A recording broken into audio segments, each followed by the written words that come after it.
Your city, your news now. Sydney's 101.7 WSFM. Good afternoon, I'm Sean Fraser. Police have fronted the media after a 95-year-old woman was tasered at a nursing home in Cooma.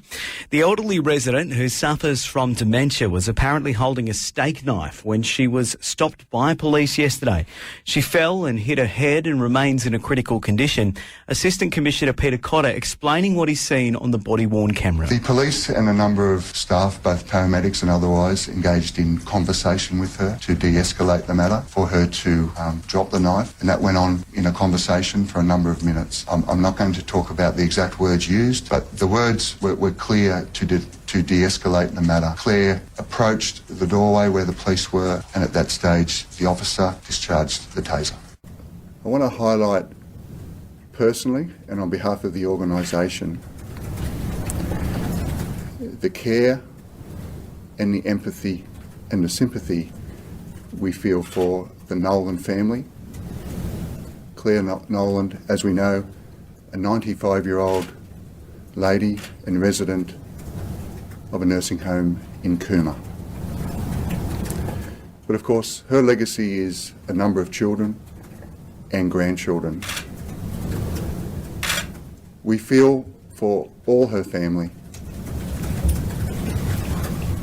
We have been in contact on the ground there at Cooma with our officers, our senior police who have been with the family and been equally at the bedside of Claire since Wednesday, liaising with the family, talking to them candidly about what has occurred and what we know thus far.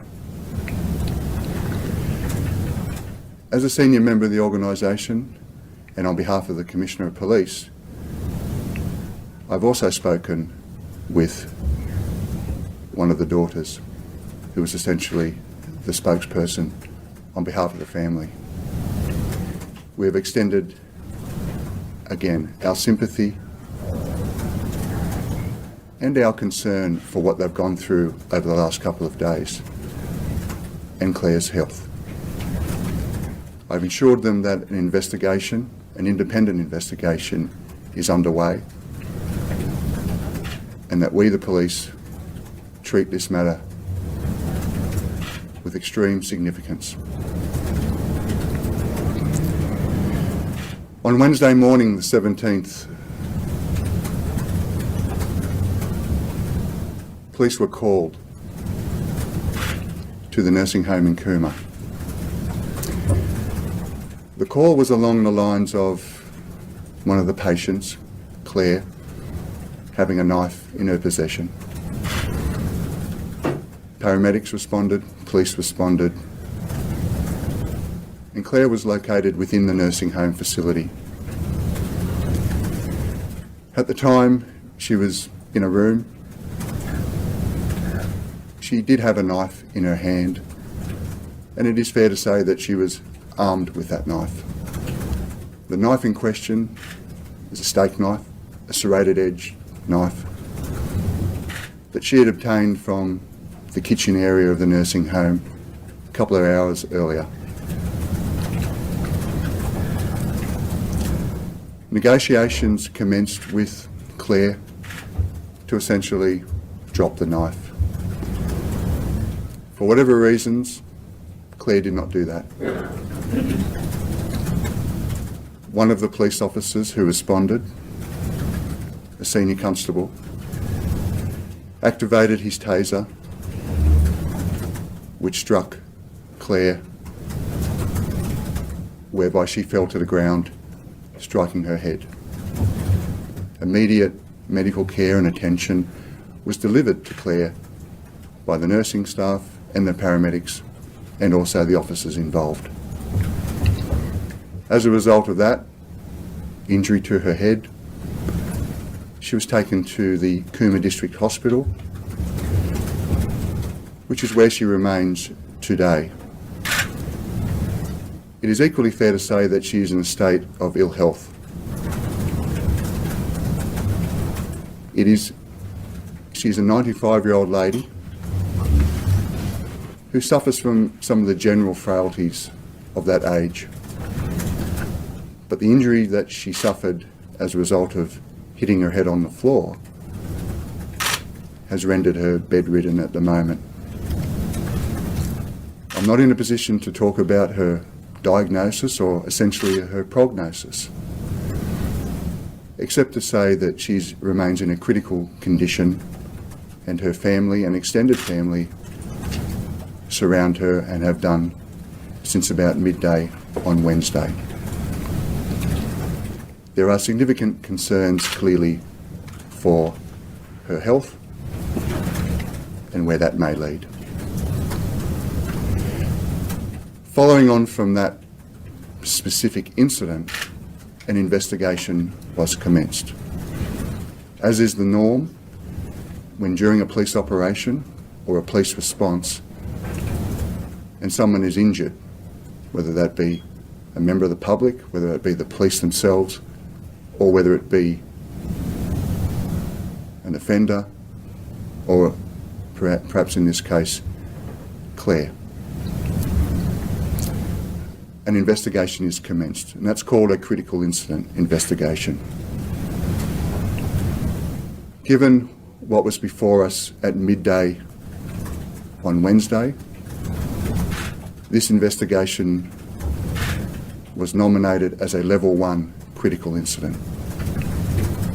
The criteria for a level 1 critical incident classification is that an injury that leads to death or imminent death, and with exceptional circumstances attached to it, leads it to be classified in the highest level of investigation that we can do internally around a matter. The policies state that in a level 1 critical incident, the homicide squad are involved, and that is because of their independence, both geographically and also geographically to the southern region and obviously to Cooma, but also their specialist skill sets in dealing with protracted, complicated and complex legal matters that surround potentially coronial investigations or clearly deaths as a result of homicide. And there are internal protocols and policies which have long been entrenched. That investigation commenced, as I said, upon its declaration midday on Wednesday and continues today and will continue on. As a result of that, numerous people will be spoken to, witnesses, both family, those present, the police, statements will be taken, an investigation will be ultimately reviewed by the Professional Standards Command of the New South Wales Police Force, with clearly oversight by the Law Enforcement Conduct Commission of New South Wales. As we meet here today, the status or the health of Claire is that she still remains in hospital. She remains in and out of consciousness. Her family are with her. She is comfortable, but I'm not privy to talk any more about her absolute health, diagnosis or prognosis. On behalf of the family, who we have spoken to today, they literally don't want to say too much.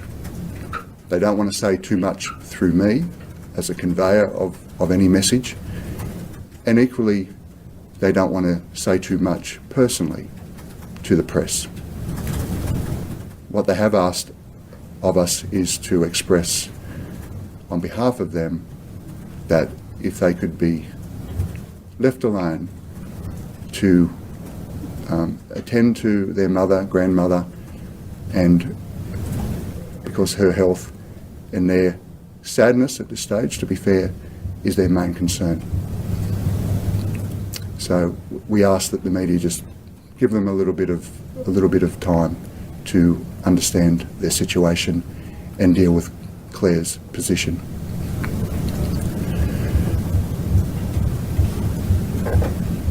I'm happy to take questions from the group if you wish. When you heard that one of your officers had tasered a 95-year-old woman with dementia in a nursing home, what was your reaction? The reasons why we carry weapons, equipment that we do, is clearly to defend ourselves, principally the principles of self-defence. Defend yourself from harm or hurt or potential death. Equally protect your colleague, your work colleague, and to protect members of the public. And each of the pieces of equipment that we hold or carry have a significance and I suppose a trigger or conditions that authorise their use. If I speak about tasers per se and not specifically about this incident, the rules are governed that you can use your taser as a police officer, and again it's very subjective to the threat that's facing you at that time. So we can't talk too much specifically about the incident, but generally we say it is there as a piece of equipment to defend yourself when you think your life is at danger or someone else's life is at danger, where you have a genuine fear and threat of being physically overpowered, where there's a violent confrontation occurring. But of course, those facts have to be real. This woman was 5'2" and she was 43 kilos. Just on the face of it, do you think that the officers were at risk of being overpowered?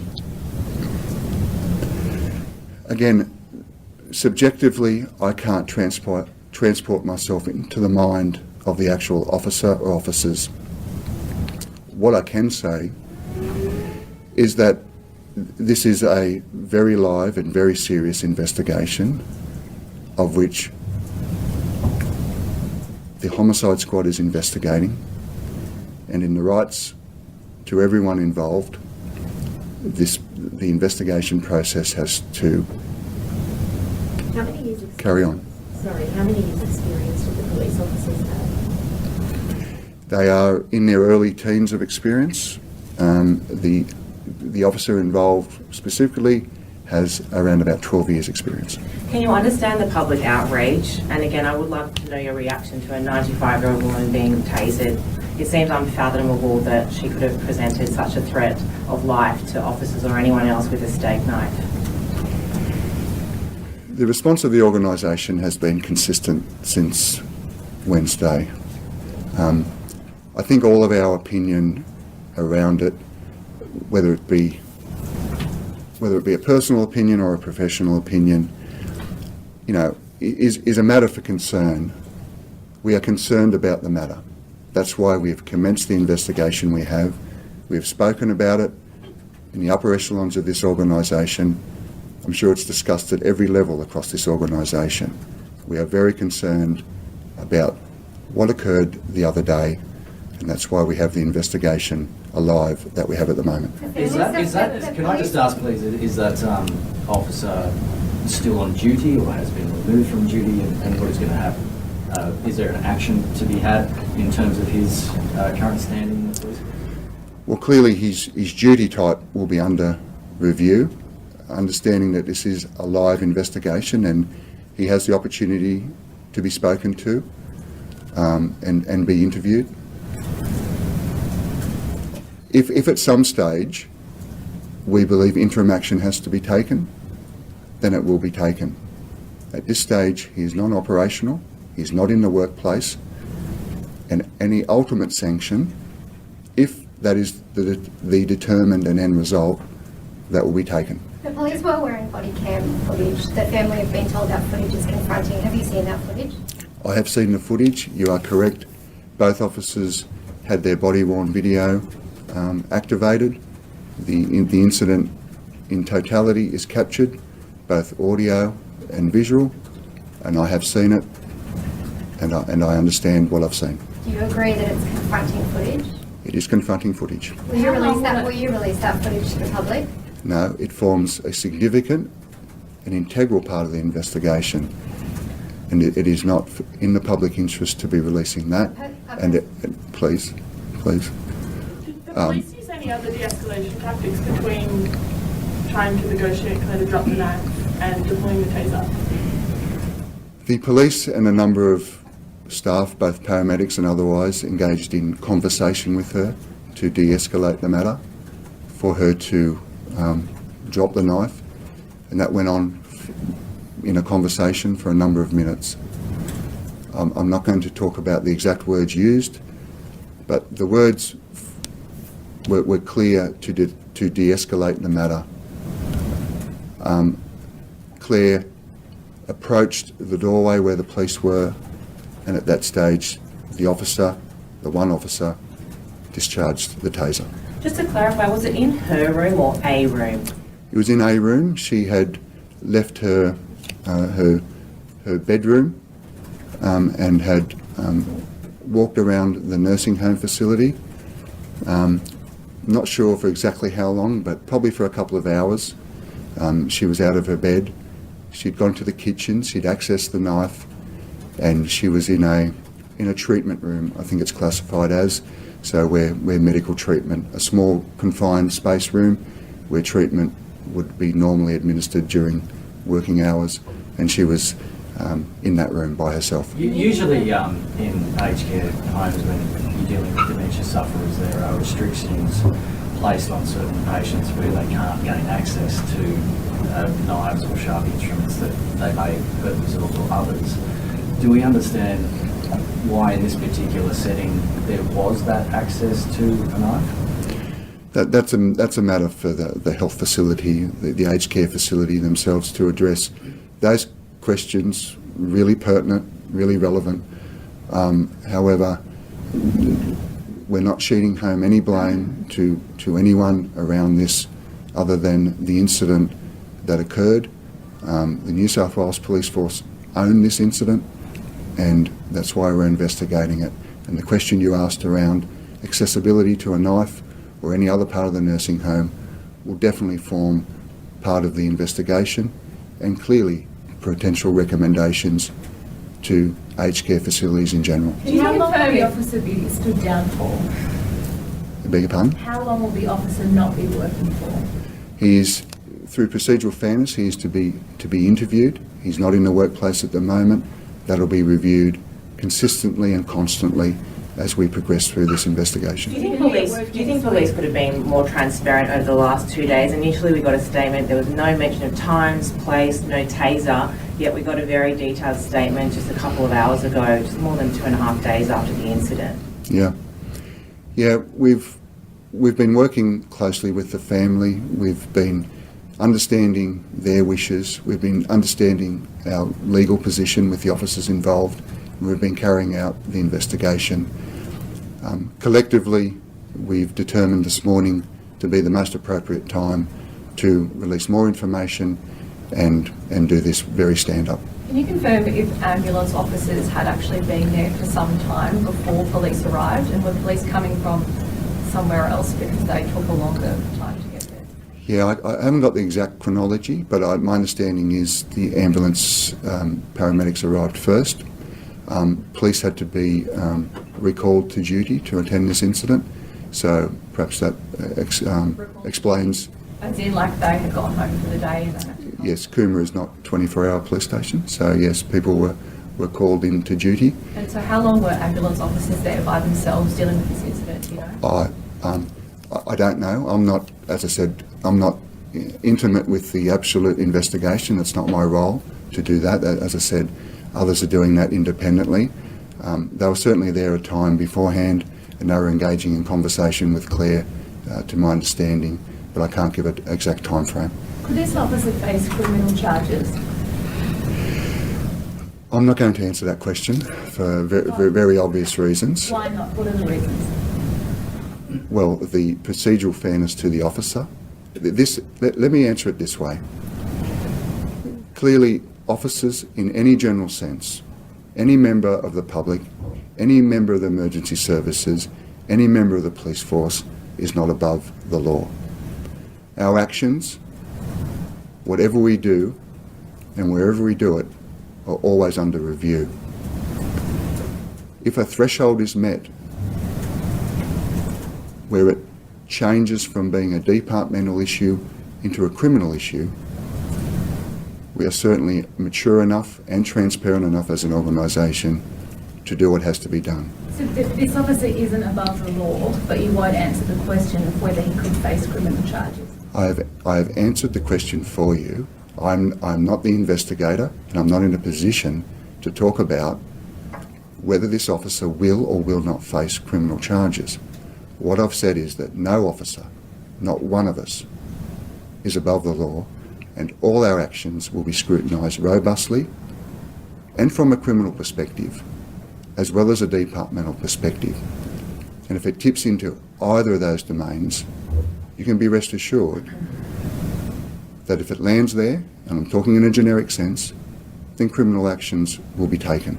But I'm not going to talk about this specific officer. Thank you. Could I just understand, was Claire inside the room at the time by herself, or was there another resident there with her? No, Claire was in the room where the tasering happened. She was in the room by herself. Okay. Can I just, why is Karen Webb not standing beside you answering questions today?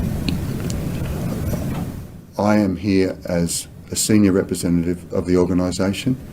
I'm an assistant commissioner, and that duty falls to me today. Do you know if police have been called to this nursing home previously to deal with residents' issues? I'm not really sure on that. I say that absolutely honestly. I don't know. Do you know if the resident, if Ms. Nolan has a history of general violence or,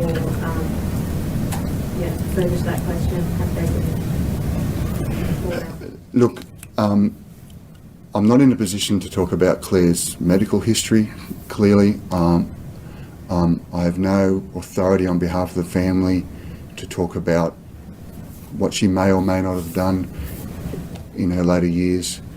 She is a 95-year-old lady, a frail lady, a much-loved lady, who's a resident of a nursing home, who is receiving the care that she needs. Somewhere along this journey that was interrupted the other evening, but I'm not privy to pull apart what Claire has done in the past. Can you say if she was actually engaging in a threat at the time that she was tasered? At the time she was tasered, she was approaching police, but it is fair to say at a slow pace. She had a walking frame, but she had a knife. I can't take it any further as to what was going through anyone's mind when the use of the taser. That is for them to talk to. Last questions. What are the potential charges this officer could face? I'm not going to answer that. Just in terms of the initial information that was put out to media, Emma's already kind of asked this, but it was very, very brief and did not really contain like basic facts of what's occurred. But I think police would have at least had some of those basic facts at hand. Is there any reason why that couldn't be conveyed to the media at that point?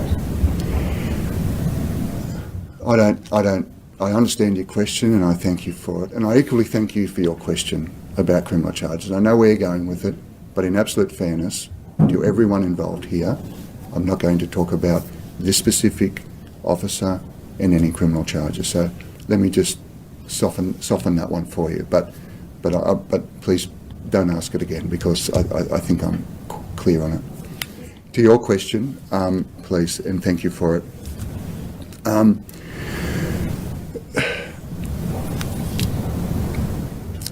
Critical incidents are a matter that we're always transparent on. if we are hurt or we hurt someone during the course of our duties, we are always on the front foot to put out a statement.